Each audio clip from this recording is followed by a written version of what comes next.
Welcome to the online student data confirmation process. When you log into your student's account, you're going to see this blue bar. It's going to have yellow writing saying you have not yet completed the student data confirmation process. Click here to confirm the information about your student. I'm going to click here and I'm looking at Daisy Duck. So here's my student information. If I need to change the student information, I just click here. And here's my mailing address and here's my resident address. So if I wanted to change this, perhaps there's a number here now. So we're going to save that.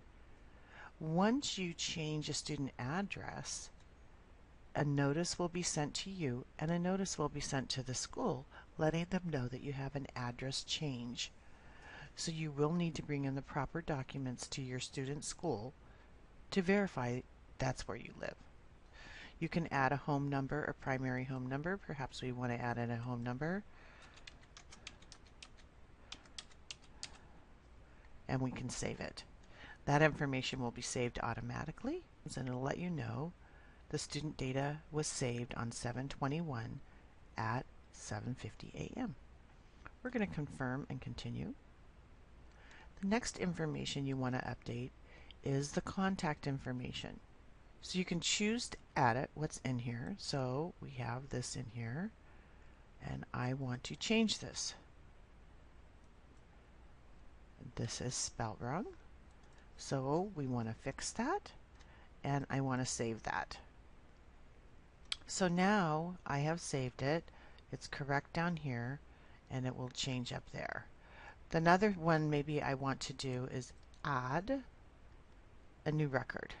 If I do this, then I can add in a new record, and I will put in the first name and the last name and the relationship. And does a student live with this person, yes or no? We have to have a phone number, and then when you have that all done, you're going to save this. Now you notice that it has Maggie and Sally Duck. If I didn't want one of them, I could just highlight the one I want and then hit delete, and it will let you delete that record as well. Once you're finished updating your contacts, you're going to hit confirm and continue. Now we're in the student medical information. If there's no student medical information that you need to let the nurse know of, you can just hit confirm and continue. And so if you have a parent medical concern, you're going to put something in here, say possibly be allergy, and you're going to hit save. This will notify the nurse that you have a medical concern, and the nurse can follow up with you, but you should also follow up with your school nurse. Once you're sure that your information is in there, you're going to confirm and continue. The next page is the document page. On this document page, you will notice policy documents. These are Vista Unified School District documents. If there is a box over here, these are check boxes stating that you must read them. So for the NCLB residency affidavit, if I click on this, here's the form. We must fill these out. Once you have them filled out, you would print that out, and it does open it in a separate tab at the top. You can just close that tab, or you can leave it open to fill it out at another time, and once you have read it, you're going to put a check mark there. So you must read each one of these documents and make sure that you put the check mark. There's also an authorization for medicine at some sites, so if you need that form, and then each site should have their own specific documents. So for Vista Magnet Middle School, we have the Internet Permission Form. Please note that you must print and sign this form, and it needs to be turned in at registration. Again, these are mandatory read. Once you have checked that you have read all this information, you're going to hit confirm and continue.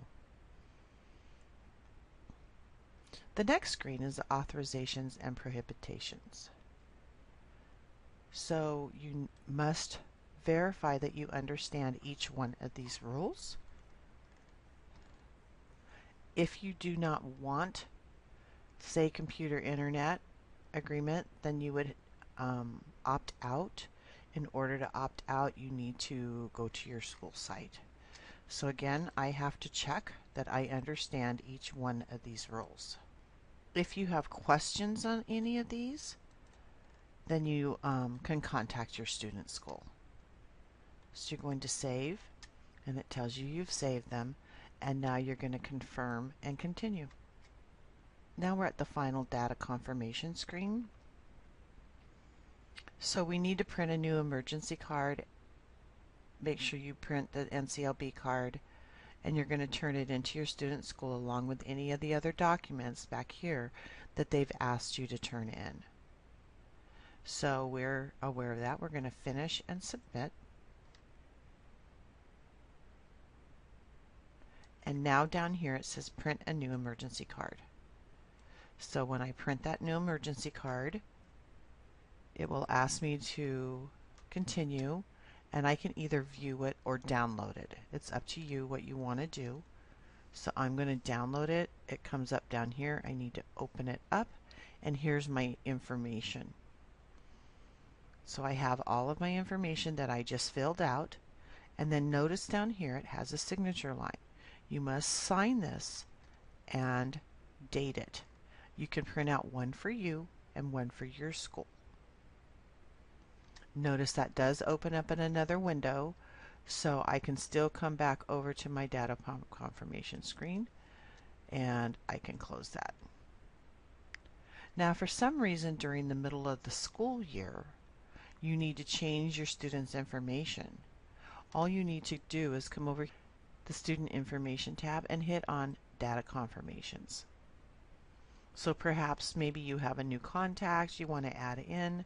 You would just click on Contacts and you can edit it at that time. When you're all done, you're going to come up here to the right and you can log out, or you can change to your other student.